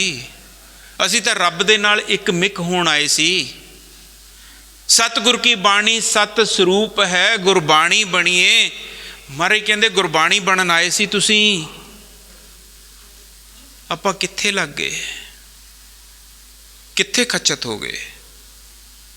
ਇਹ ਚੀਜ਼ਾਂ ਦਾ ਮਹਾਰਾਜ ਨੇ ਵਕਤੀ ਰੂਪ ਦੇ ਵਿੱਚ ਸਾਨੂੰ ਦੇ ਹੀ ਦੇਣੀਆਂ ਨੇ, ਸਾਡੇ ਕਰਮਾਂ ਮੁਤਾਬਿਕ ਜੋ ਅਸੀਂ ਬੀਜ ਕੇ ਆਏ ਹਾਂ। ਔਰ ਉਸ ਤੋਂ ਵੱਧ ਨਹੀਂ ਮਿਲਣੀ। ਗੁਰਬਾਣੀ ਦਾ ਸੰਕੇਤ ਲੈ ਲਓ। ਲੋੜੇ ਦਾਖ ਬਿਜੌਰੀਆਂ ਕਿੱਕਰ ਬੀਜੈ ਜੱਟ। ਕਿ ਕਰਮਾਂ 'ਚ ਤਾਂ ਤੂੰ ਸੂਲਾਂ ਦੀ ਵਾਲੀ ਕਿੱਕਰ ਬੀਜ ਕੇ ਆਇਆ, ਇਸ ਜਨਮ 'ਚ ਆ ਕੇ ਬਿਜੌਰ ਦੀਆਂ ਦਾਖਾਂ ਕਿੱਥੋਂ ਭਾਲਦਾ ਹੈ? ਔਰ ਮਿਲ ਜਾਣਾ ਤੈਨੂੰ ਆਪਣੇ ਆਪ ਜੋ ਤੇਰੇ ਕਰਮਾਂ ਮੁਤਾਬਿਕ, ਜੋ ਤੇਰੇ ਕੋਲ ਹੈ, ਤੇਰੀ ਝੋਲੀ ਵਿੱਚ ਹੈ, ਜਿਸ ਨੂੰ ਫਰੀਦ ਸਾਹਿਬ ਜੀ ਫਰਮਾਉਂਦੇ ਨੇ, ਤੂੰ ਵੱਥ ਅਸੂਣੀ ਬਣ ਕੇ ਜੋ ਇਸ ਜਹਾਨ ਤੇ ਆਇਆ, ਆਇਓ ਬੰਦਾ ਦੁਨੀ ਵਿੱਚ ਵੱਥ ਅਸੂਣੀ ਬਣ। ਮਹਾਰਾਜ ਕੀ ਕਹਿੰਦੇ ਨੇ, ਨੱਕ ਨੱਥ ਖਸਮ ਹੱਥ ਕਿਰਤ ਧੱਕੇ ਦੇ, ਜਹਾਂ ਦਾਣੇ ਤਹਾਂ ਖਾਣੇ, ਨਾਨਕਾ ਸੱਚੇ ਜਿਤਨੇ ਦਾਣੇ ਤੇਰੀ ਕਿਸਮਤ 'ਚ ਤੈਨੂੰ ਮਿਲ ਜਾਣੇ ਨੇ, ਔਰ ਉੱਥੇ ਤੈਨੂੰ ਖਿੱਚ ਕੇ ਲੈ ਜਾਣਾ। ਕਿਉਂ ਐਵੇਂ ਵਿਚਲਿਤ ਹੋਇਆ? ਅਸੀਂ ਕੀ ਕਰ ਰਹੇ ਹਾਂ? ਵੇਖੋ, ਦਰਿਆ ਇੱਕ ਚੱਲ ਰਿਹਾ ਹੈ। ਦਰਿਆ ਦਾ ਬਹਾਵ ਜੇ ਉੱਤਰ ਤੋਂ ਦੱਖਣ ਵੱਲ ਨੂੰ ਹੈ, ਜੇ ਅਸੀਂ ਦੱਖਣ ਤੋਂ ਉੱਤਰ ਵੱਲ ਨੂੰ ਤਾਰੀ ਲਾਵਾਂਗੇ ਨਾ, ਸਾਡਾ ਸਾਹ ਟੁੱਟ ਜਾਣਗੇ, ਅਸੀਂ ਥੱਕ ਜਾਵਾਂਗੇ। ਜੇ ਅਸੀਂ ਸਵਿਮਿੰਗ ਦਾ, ਤੈਰਾਕੀ ਦਾ ਆਨੰਦ ਲੈਣਾ ਹੈ, ਬਿਹਤਰ ਹੈ ਕਿ ਉੱਤਰ ਤੋਂ ਦੱਖਣ ਵੱਲ ਨੂੰ ਅਸੀਂ ਤਾਰੀ ਲਾਈਏ, ਜਿੱਧਰ ਨੂੰ ਫਲੋ ਹੈ ਪਾਣੀ ਦਾ। ਥੱਕਾਂਗੇ ਨਹੀਂ, ਟੁੱਟਾਂਗੇ ਨਹੀਂ, ਔਰ ਮੰਜ਼ਿਲ ਵੀ ਛੇਤੀ ਪਹੁੰਚ ਜਾਵਾਂਗੇ। ਹੁਣ ਇਹੋ ਹੀ ਬਾਣੀ ਕਹਿੰਦੀ ਹੈ।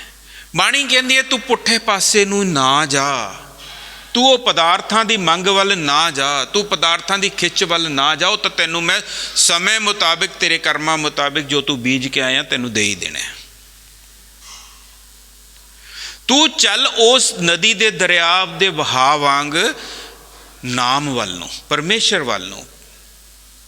ਪੰਥ ਦਾ ਆਪਾਂ ਰੌਲਾ ਪਾਉਂਦੇ ਹਾਂ ਨਾ, ਪੰਥ ਕੋਈ ਸਿੱਖਾਂ ਦਾ ਸਮੂਹ ਨਹੀਂ ਹੈ ਨਾ, ਪੰਥ ਹੈ ਉਹ ਰਾਹ, ਉਹ ਰਾਹ ਜਿਸ ਦੇ ਉੱਤੇ ਤੁਰ ਕੇ ਅਸੀਂ ਪਰਮੇਸ਼ਰ ਅਕਾਲ ਪੁਰਖ ਦੇ ਵਿੱਚ ਵਿਲੀਨ ਹੋ ਜਾਣਾ ਹੈ, ਉਹਦੇ ਨਾਲ ਇੱਕ ਮਿਕਤਾ ਹਾਸਲ ਕਰਨੀ ਹੈ, ਉਹਦੇ ਔਰ ਆਪਣੇ ਵਿੱਚ ਭੇਦ ਨਾ ਰਹਿ ਜਾਵੇ।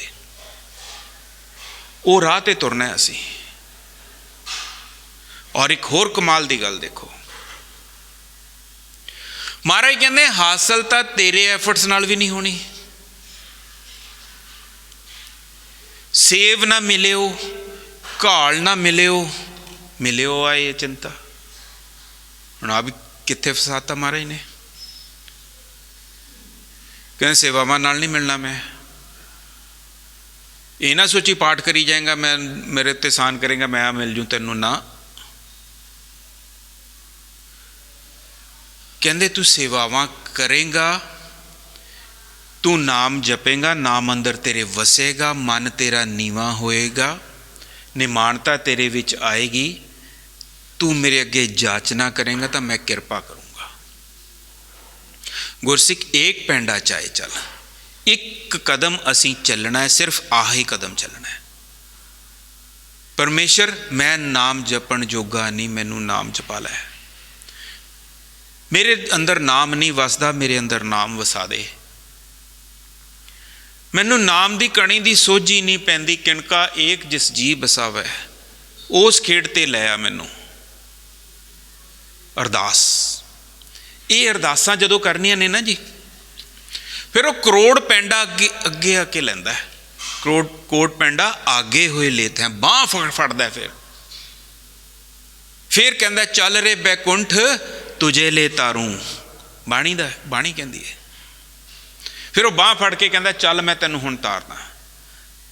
ਤਾਂ ਉਹ ਪੌੜੀਆਂ ਜਿਹੜੀਆਂ ਚੜ੍ਹੀਆਂ ਹੋਏ 21 ਹੈ ਨਾ ਜੀ, ਫਿਰ ਉਹ ਪੌੜੀਆਂ 2-2 3-3 4-4 ਪਤਾ ਨਹੀਂ ਕਿਵੇਂ ਪਰਮਾਤਮਾ ਕਰਵਾ ਦਿੰਦਾ ਹੈ। ਬਸ ਉਸ ਦੀ ਕਿਰਪਾ ਦੇ ਪਾਤਰ ਬਣਨਾ ਆਪਾਂ। ਸਵਾਂਤੀ ਬੂੰਦ ਵਾਸਤੇ ਬਪੀਹਾ ਹੈ ਨਾ ਜਿਹੜਾ, ਆਪਣੀ ਚੁੰਝ ਖੋਲ ਕੇ ਰੱਖਦਾ ਹੈ। ਇੱਦਾਂ ਹੀ ਆਪਾਂ ਆਪਣਾ ਉਂਜਲਾ, ਆਪਣਾ ਭਾਂਡਾ ਤਿਆਰ ਰੱਖਣਾ ਪਰਮੇਸ਼ਰ ਅੱਗੇ ਵੀ ਕਿਰਪਾ ਕਰ ਦੇ, ਮੁੱਦਾ ਨਹੀਂ ਪਾਉਣਾ। ਖੁੱਲਾ ਕਿਵੇਂ ਹੈ? ਉਹਦੇ ਹੁਕਮ ਵਿੱਚ ਆਵਾਂਗੇ ਜਦੋਂ।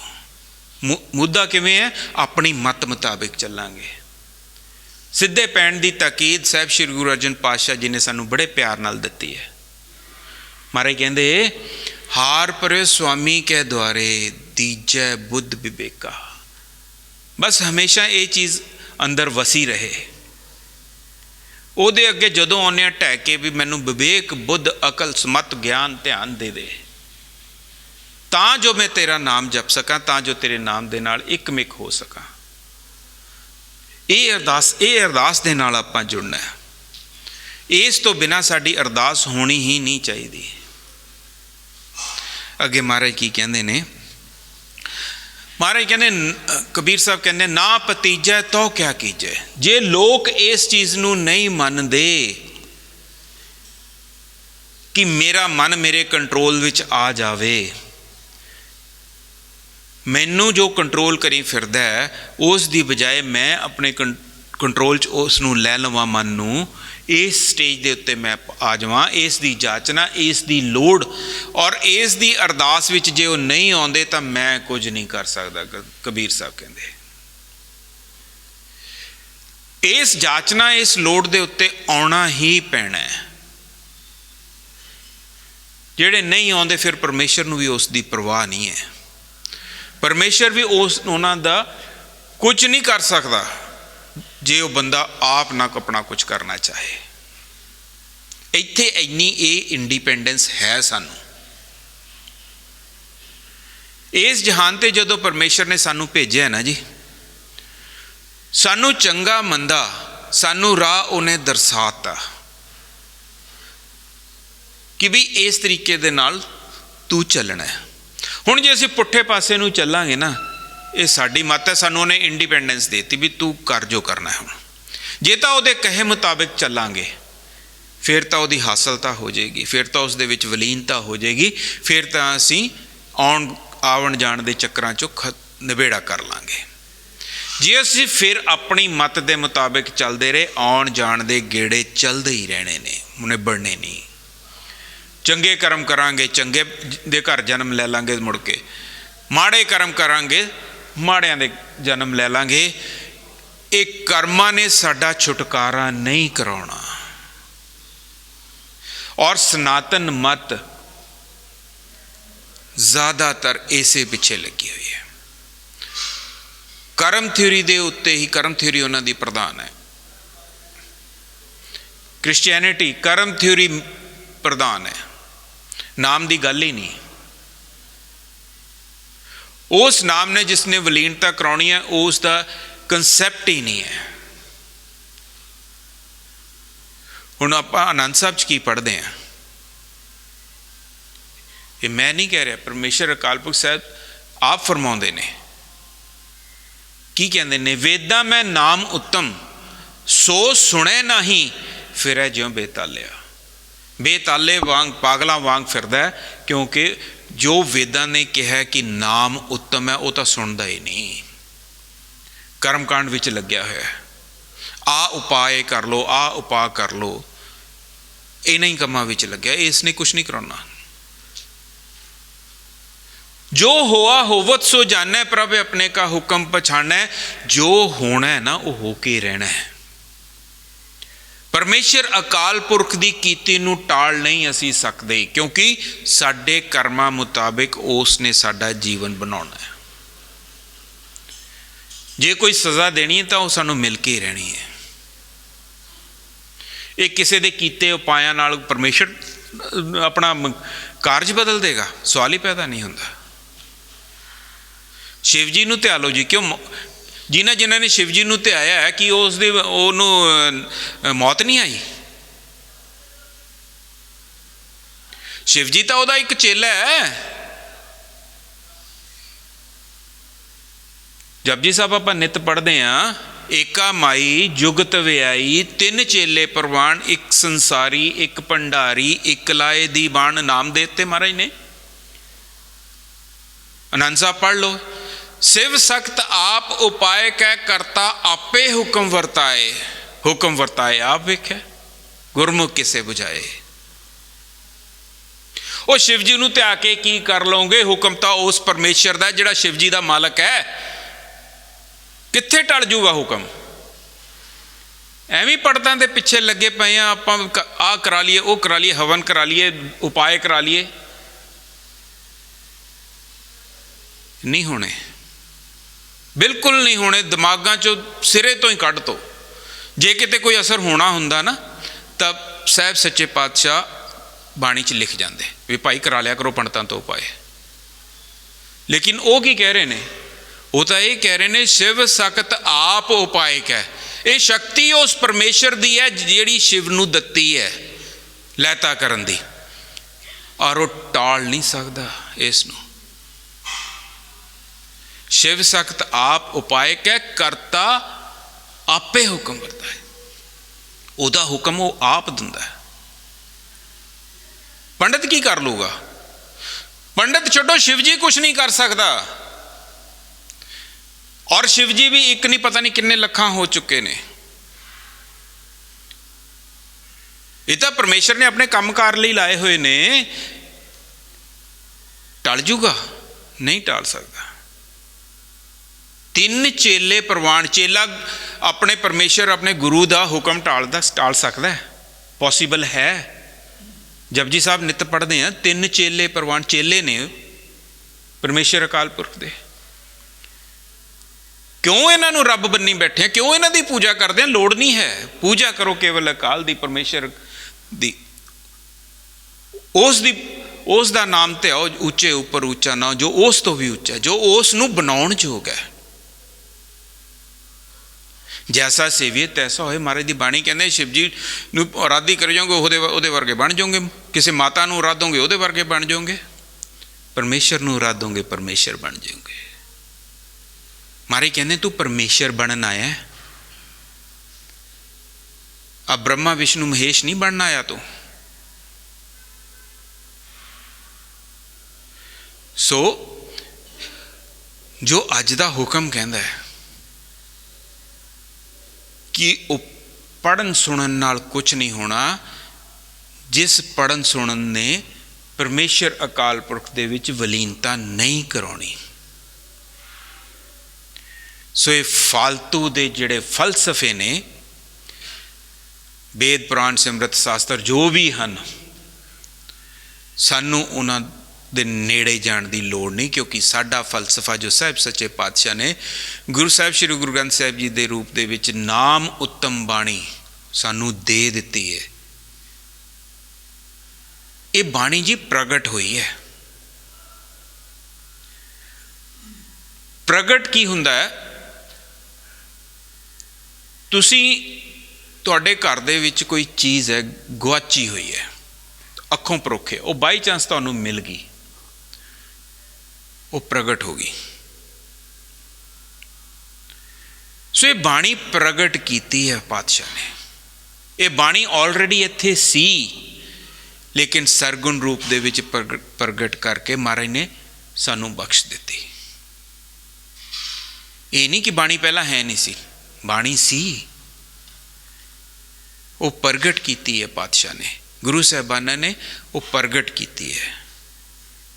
वो किरपा हुई है नानक दी अकाल पुरख दी। और हुई किन्हां दे मुखारबिंद दे थ्रू प्रगट हुई है, जिहड़े रब बन गए। गुरु साहबान, भट्ट साहबान, गुरसिख, भगत जिन्हां दी बाणी है ना जी, ये सारे रब बन चुके, तां इन्हां दे मुखार बिंदां तो पातशाह दी बाणी उचारी है गई, बाणी आई है, इन्हां नूं आयद हुई है। सो सारियां गल्लां छड्ड के, सारे दरवाजे बंद करके इक्को दरवाजा आपां खोलीए, वो गुरु घर दा, गुरु बाणी दा। गुरु घर आउने आ, बाणी पढ़िया करिए। ये बाणी जो जियो जाने तिस अंतर रवै हर नामा। ये बाणी पढ़ना है, सिमरन है। जो ये सिमरांगे तां साडे अंदर वो दीपक जो कबीर साहब दे अंदर बलिया है, वो साडे भी अंदर बल के साडी अंदर दी हनेरे नूं, काम क्रोध लोभ मोह हंकार हौमे दे हनेरे नूं दूर करेगा। चानण हो जाएगा, मन टकाव विच आ जाएगा, खेडां बननियां शुरू हो जाणगियां, अपने आप साडे शरीरां दे तां कष्ट अपने आप खत्म हो जाणगे। सो समय दी समाप्ति है जी।